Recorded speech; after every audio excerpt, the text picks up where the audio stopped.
Order. Andrew Bridgen to move the motion. Andrew. Thank you, Sir Gary, and it's always a pleasure to serve under your chairmanship. I would like to start by thanking the Backbench Business Committee for scheduling this debate, and to the 17 colleagues from across the House who supported this application for a debate on the trends on excess deaths, following on from my adjournment debate on the 20th of October on the same issue. Sir Gary, the eyes of history are upon us. Every generation looks back in wonder at the incredible mistakes of our forebears. They will ask questions such as how could they possibly realise how wrong they were? What on earth happened to them? Why did they ignore the evidence for so long? Their values and every opportunity to learn from the mistakes of yesteryear. What madness captures men? From 2010 to 2019, annual death rates in England and Wales oscillated between 484,000 and 542,000. In 2020, there were 607,000 deaths, 65,000 more than the maximum in 2018. In 2021, there were 586,000, which is 44,000 more than the 2018 figure. After such a rise, there should be a deficit, a significant deficit. In fact, because sadly, our most vulnerable and elderly, who might have lived a while longer, were taken from us early. But in 2022, there were 577,000 deaths in England and Wales, and in 2023, 581,000. A huge rise when, in fact, a significant deficit would and should be expected. The deficit, and then some, has been filled not with the extremely old and the extremely vulnerable, but with others, many, many others, who were often young or in the prime of their lives. You might want to ascribe the excess deaths in 2022 and 2023 to the virus, but that would be a mistake. That's not what their death certificates say, and moreover, there are far too many young people dying. Far from being below the recent rolling average, excess deaths in 2022 have been above, 6% above, in fact. In 2023, when one might expect deaths to finally fall below the average, the excess has also been 6% above. These numbers are higher in the younger age groups. No one with integrity can fail to be troubled by these figures. What actually is going on? And that's what we need this debate for today. It's a problem that affects us all. It affects every community, in every constituency across the country. And I would like to thank all the honourable and right honourable members who've attended this debate today. And I think we need to thank the public for their interest, which has stirred the interest of colleagues. And I'm very encouraged by the turnout for today's debate, which is considerably better than we've seen in the past. Not everyone in this room will be comfortable with analysing scientific data and figures. That is not my position. I was fortunate enough to take a degree from Nottingham University in biological sciences many years ago, and I specialised in biochemistry, genetics, behaviour and virology. I'll give way on that. Yeah. It's a very important debate he's having. In 2022, we saw nearly as many excess deaths across the UK as during the Blitz. And in my own region of Yorkshire, every single year since the pandemic, we have had excess deaths. And my constituents are very concerned by this, but what they're also concerned about is almost a deafening silence from the NHS about what is causing this, why it's happening, and what they're doing to alleviate this. So I thank the honourable gentleman for bringing this very important debate today, and only by talking about it can we actually get to the root cause of what the issue is, because there clearly is an issue. Well, that's the whole point of a representative democracy. We're here to raise the issues on behalf of our constituents and to look after their best interests at all times. I thank the honourable gentleman for his attendance, but we had enough signatures for a 3-hour debate in the main chamber. We're actually giving a 90-minute debate in Westminster Hall, which I did mention to the chair of the Backbench Business Committee. I felt was a bit of an insult, given the gravity of the issue we're debating, to those who've lost loved ones over the last few years. And I'd also like to... I'll give way. I'm extremely grateful to him for giving in. And he's right to point there is considerable concern about this issue. And due to that concern, does he agree with me that we should be using the most accurate data available and using a data set of the age standardised mortality rates, which takes into consideration growing population and an ageing population.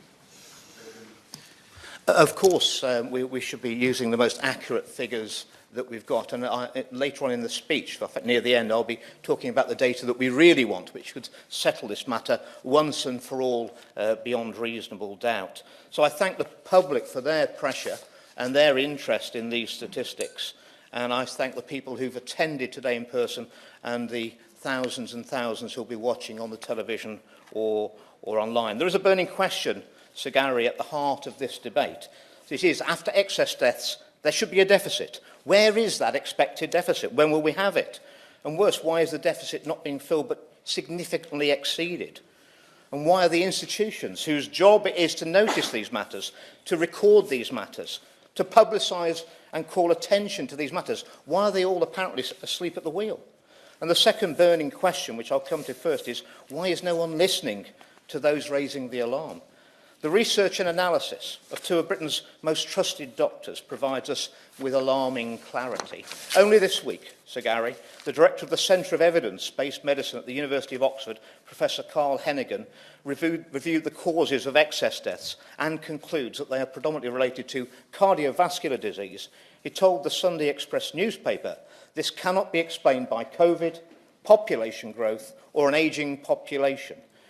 Consultant cardiologist Dr. Asim Malhotra, who is a world-leading expert in the causes of heart disease, also told TNT Radio yesterday that even though cardiovascular disease is multifactorial, the top of the list in the hierarchy of causes behind excess cardiac-related deaths has to be the experimental COVID mRNA vaccine until proven otherwise.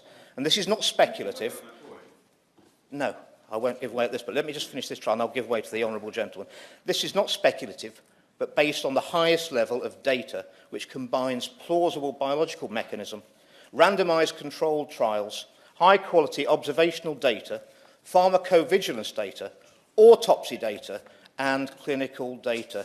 And those who choose not to acknowledge these cold, hard facts, Mr. Gary, are either unaware of the evidence, willfully blind, or lack a conscience. I'll give way to the honourable gentleman. I'm very grateful to the member for giving way, and I'm grateful for him shining a spotlight on this important debate about excess deaths. But I'm just keen to understand the difference between correlation and causation, because there's a correlation between eating ice cream and sunburn, but we don't necessarily assume the two are together. Yeah. It could be sunny weather. The same goes for this case. Is it to do with the fact it's lockdown? Is it to do with late presentation, access to the NHS? These are the key bits to try and understand the causation and correlation, to understand why these numbers are so high. I agree with the honourable gentleman. He is a medical doctor, so he does have some knowledge, clearly.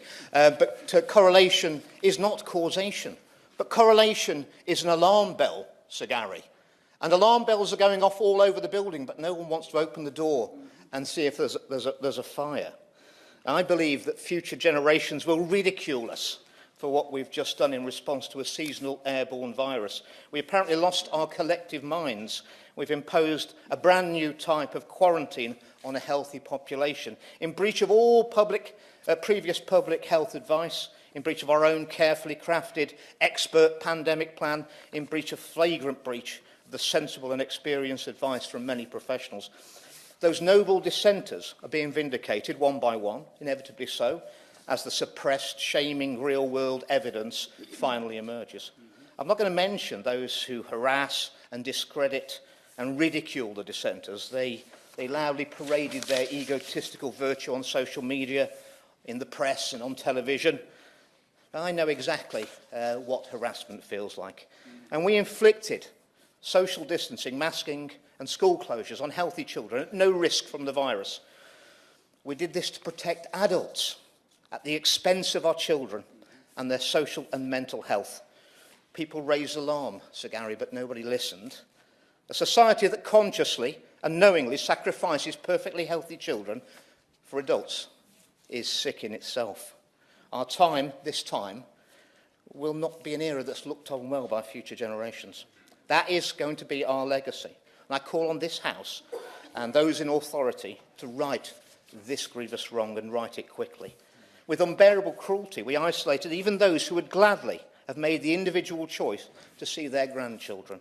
And worst of all, we bypassed all the procedures, all the protocols, and all the science to inflict on a healthy population a brand new and untested product that had never before been used outside clinical trials, never mind approved. There was no long-term safety data. The safety analysis in the trials was 8 weeks, and then the control group was vaccinated.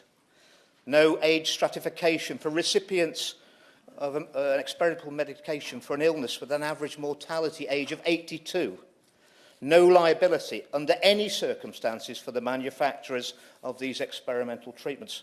Furthermore, there were good reasons, based on the science known at the time, why these products might be harmful.